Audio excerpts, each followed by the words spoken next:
বাংলাদেশে দিল্লির মসনদ জ্বালিয়ে দেয়া হবে। বাংলাদেশে দিল্লির মসনদ জ্বালিয়ে দেওয়া হবে এমন হুঁশিয়ারি দিয়েছেন জাতীয় নাগরিক পার্টির এনসিপির দক্ষিণের মুখ্য সংগঠক হাসনাত আবদুল্লাহ। শনিবার ১৩ই ডিসেম্বর দুপুর ১২:৩০টার দিকে রাজধানীর শাহবাগ মোড়ে ইনকেলাব মঞ্চের উদ্যোগে আয়োজিত বিক্ষুব্ধ নাগরিক সমাবেশ ও গণপ্রতিরোধ সমাবেশে তিনি এ বক্তব্য দেন। হাসনাত আবদুল্লাহ বলেন, গুলি শুধু ওসমান হাদির মাথার ভেতর দিয়ে যায়নি, বাংলাদেশের প্রতিটি মানুষের বিবেকের ভেতর দিয়ে গেছে।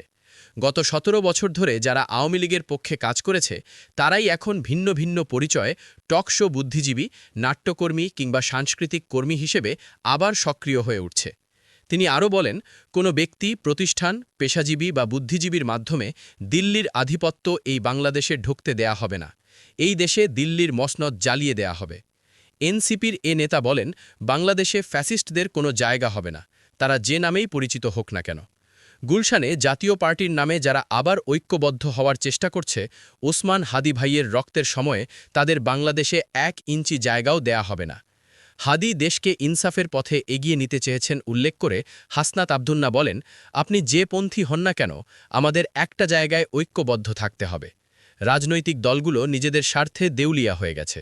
আওয়ামী লীগের সঙ্গে তারা এখন পরকীয়া করছে।